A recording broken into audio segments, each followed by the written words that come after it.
Have you ever wondered why, in times of pain and loss, we're asked to keep faith in God's plan? Let's consider the story of Job. He was a man who experienced tremendous suffering, losing his family, his wealth, and his health. Yet throughout his ordeal, Job remained steadfast in his faith. His trust in God's plan never faltered, even when he was in the deepest depths of despair. Just like Job, we are called to trust in God's plan, even when we can't understand it. Why would a loving God allow us to face such heart-wrenching pain and like the loss of a spouse? Let's look at 1 Peter 1, 6 and 7, where we're reminded that we may have to suffer grief in all kinds of trials.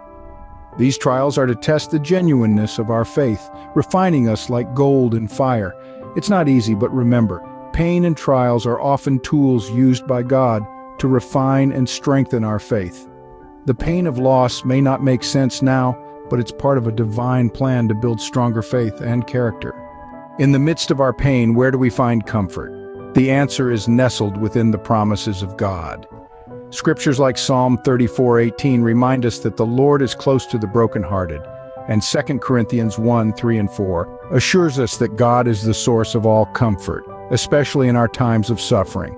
These divine promises serve as a beacon of peace, a sanctuary of solace in the stormy seas of sorrow. God's promise is not to take away our pain, but to provide comfort and peace in the midst of it.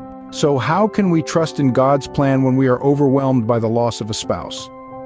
One way is by engaging in heartfelt prayer, asking for strength and solace. Diving deep into comforting scriptures, meditating on the words, can also provide profound peace. Seek the company of fellow believers, sharing and harnessing collective strength.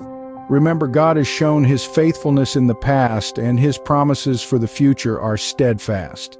In the end, trusting in God's plan means recognizing that our understanding is limited and His is infinite. It's a journey of faith, not of sight.